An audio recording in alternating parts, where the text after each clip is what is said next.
In the past 7 years, my entire journey from going from $0 to multi-millionaire in wholesaling real estate has been a tough one. It hasn't been an easy one for me. But what I can tell you, bar none, in my entire 7 years of wholesaling real estate, from making from no money to making hundreds and hundreds of thousands of dollars every single month in assignment fees, wholesaling across the entire country, virtual wholesaling in my own market and JVing, and doing very well, the hardest part of wholesaling my entire journey, bar none, was my first 3 years. This is when I went from dead broke to my first $1 million, how I actually became a millionaire. So from 0 figures to 7 figures of a net worth, my first 3 years were the hardest. And probably the most surprising thing I'm gonna tell you today is I didn't make $1 million to become a millionaire. I actually made $450,000 in assignment fees. I made roughly probably $500,000 in assignment fees and after taxes. It wasn't a crazy amount, but that investment grew over 3 years to make me a millionaire and then just growing even more to where I'm at now. But the thing you have to understand is the hardest part is going from nothing to at least a little bit of something. And that's what I want to share with you today. I want to give you some brutal, honest advice of what it takes to actually become a millionaire in this business. And the secret is you don't need to be making $1 million here. I'm going to tell you what it takes, what you need to do, and most importantly, some of my best advice that I wish I knew that would have helped me make even more money in the journey, and probably some stuff you need to be hearing right now if you're looking at starting wholesaling real estate and you're dead broke, or heck, you're making 100K and you just want to bring it to the next level. Let's get into this. Number one, stop being so hard-headed. Starting out in wholesaling real estate, was super hard-headed. I was willing to run through brick walls to go get a wholesaling deal. I was willing just to run, grind like a madman to become successful. And I know you hear all these crazy influencers and motivational people tell you to do that, but that could be an issue. A lot of you guys have like a wall in front of you, and it's not a big wall. Maybe it's like 200 feet wide. And all you want to do is just run through that wall or climb over that wall to become successful. And that wall might be 50 feet tall. And that's all you want to focus on. When honestly, all you have to do is just walk around the wall and you don't have to worry about that. A lot of people try to climb Mount Everest and you can just walk around Mount Everest and make it a lot easier. I truly believe so many of you guys really overemphasize the hard work thing when really there are better strategies out here. For example, when I got started out wholesaling real estate, one of my big secrets is I know I'm the cold calling guy, but I did absolutely no cold calls my first year into wholesaling real estate. All I basically was doing was bandit signs. And I got a lot better results from that because it wasn't too much work. Maybe 2-3 hours a week, I was putting out bandit signs, answering phone calls, doing my bag boy job, and just making a ton of money wholesaling houses. At high school class, I was on the wrestling team, I did all these things. And the truth is, I wasn't working as hard as I probably should. But that didn't matter because what I was doing was working smarter, not harder. Now, once bandit signs weren't working too well, I got into cold calling, did a lot better. And then I started running through a brick wall, and that was my big issue. And this is a mistake I didn't understand starting out. I just went nuts. I cold called 5 hours a day, 5 days a week for an entire year straight. And that gave me the confidence, the skill set to talk to sellers, get a bunch of deals producing all these great things, which is awesome. But if I wanted to make even more money from there, I probably should have incorporated some text blasting, probably learn virtual wholesaling. I would love to do digital bandit signs if I even knew what they were. And probably one of my biggest regrets is I did zero drawing for dollars or reverse drawing for dollars at all, which sounds crazy for me not to be doing, especially at 18, 19 years old, but it took me a while to mature and make more money and expand my horizons. And this brings me back to my next lesson, which I did, which isn't really a mistake, but this is advice for you starting out right now. Just do what works. I cannot stress this enough. Do what is working and then do more of that. I've talked to a lot of wholesalers who make their first 100K, maybe they're at $250,000 and they just get stuck at what they're doing. And they always ask me, should I stop what's working right now and then go do the next thing? I can promise you right now, if whatever you're doing is working right now and you stop doing that for the next shiny object in real estate wholesaling, you are going to fail. Time and time again, this lesson reigns true for so many wholesalers. They do really well texting and they can make hundreds of thousands of dollars texting, and then they completely abandon texting to create this big cold calling operation or this big direct mail operation. What you really should be doing instead is keep the texting going and then add that extra marketing channels and that extra marketing on top of what you're doing right now. You should always add new marketing channels to complement or create more leads for your business, not to try to replace what you're doing currently. This also happens when people try new texting services or data services or skip tracing services, and the results completely change. You're pretty much used to doing one type of style, and that might be working, and if it has been working, don't stop it. There are people that use services that I absolutely hate and don't think are good at all, but they have already made 10, 15K a month doing it. I will highly recommend, if that is working for you, I don't know why, I think it's stupid, but if it is, just keep doing it. Don't change it up, because for most of the time, 90% of the time, when you change things up, you actually get worse results. What you should do is not change, but add. This is a really weird, stupid concept. If you just add on what's working, that's it. Why do you think when I give you advice when you're starting out in wholesaling real estate, one of my biggest pieces of advice is just to do 3 or 4 type of lists and just consistently do them. What you're most likely gonna see is one of them's gonna hit, one of them's gonna work, and what you should do is go all in or go harder in the thing that is working and eliminate the things that are not working. Same thing with channels. Try texting, try calling, try direct mail, try drawing for dollars, reverse drawing for dollars, bandit signs. Try all these channels, just see which one's working for you and your market, and then just go hard on that. That is the big secret of having success in wholesaling real estate. If you play a roulette wheel and you only know 1 out of 10 of these lists are gonna work, and you just put all in or nothing on one list, you have a 10% chance of actually becoming successful.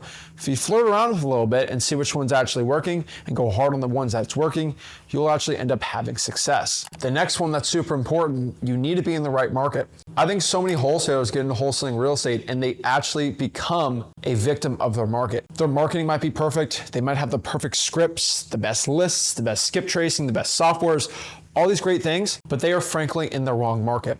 And one reason why I became super successful and actually had really good success starting out in wholesaling real estate was I was in the right market. I was talking to the right people. I was right in a market that actually had a lot of buyers and a lot of discounted properties. And unfortunately, if I did this in Chicago, New York City, LA, heck, Seattle, I might not have gotten the results that I did. Now, I think I would probably still make 6 figures my first year, but I would have to work a lot harder to get those results. And this is an uncomfortable truth not a lot of people can admit, but being in the right market is almost as important as having the correct marketing approach in your wholesaling business.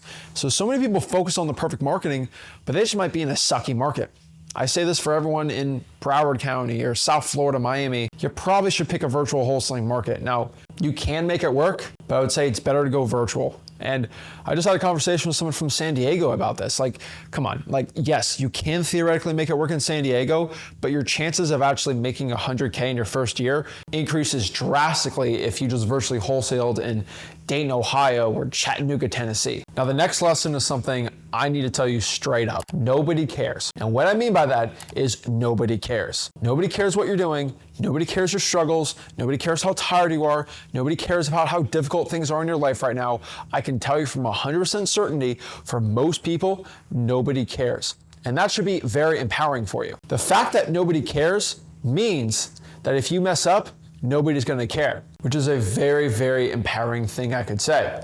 Now, a lot of wholesalers believe that if I wholesale, my friends and family think I'm weird. Oh no, this is terrible. But the honest truth is, you should just do it. Do the work. And so when somebody comes up to me and they complain that wholesaling's so difficult, they can't get good results and blah, blah, blah, all I have to do is go back to them and say, hey, nobody cares. Just work harder. And that's the truth. If you want to become successful, work harder. If you want more deals, work harder, work better. Keep it up. Of course, there's exceptions to this rule. If you run through the brick wall and there's better paths out there, you should do it. You might be in the wrong market. But for the vast majority of people in the right market that aren't getting the leads or the results they want, they just have to, frankly, work harder. So don't get discouraged if your results aren't there or you're just struggling or it's maybe been 8 months. You need to keep testing, you need to keep attacking, and you've got to keep your head up. Nobody in wholesaling real estate who quit ever became successful. You need to keep going. You need to be consistent. Your journey is not my journey is not your journey. You're on your own unique path. You are the hero in your own story. Heck, maybe you need to struggle for a year, 2 years, 3 years, but eventually once you hit that point, you're good to go. And one of the last, probably the most important lesson I had to learn is where you are at right now is not where you're going to be ending up at. And a lot of people think because they haven't gotten their first deal in 4 months, 5 months, a year or two, they are automatically a loser that should just quit wholesaling and they don't deserve anything great. When the honest truth is, you're just starting out in your journey. Heck, I remember starting out in high school wrestling. My first year, I went 1-30, I think. Like I won one match in varsity. It was terrible. I was sucked at wrestling. But I kept my head up. I knew I was gonna end up doing good if I just trusted the process and kept it going. Year 2, I was like 10-25, which is an improvement, but I mostly lost most of my matches and only won against the scrubs. I think I went like 20-7 my third year in wrestling for high school. And then my last year, I was like 40-7 or 40-6. And all my losses were like against elite people that did it a lot longer than me. And the moral of the story is I wasn't this elite, crazy, amazing person, but I just trusted the process and I just kept getting better every single day. And those little improvements helped me become way better at wrestling. And between you and me, if I didn't get into wholesaling real estate, I probably would have lost less than half of those losses in wrestling, because my last year in wrestling, all I was doing was wholesaling and I really didn't care anymore about wrestling in high school. But the honest truth is I still did a lot better. And what you have to do is you just have to improve.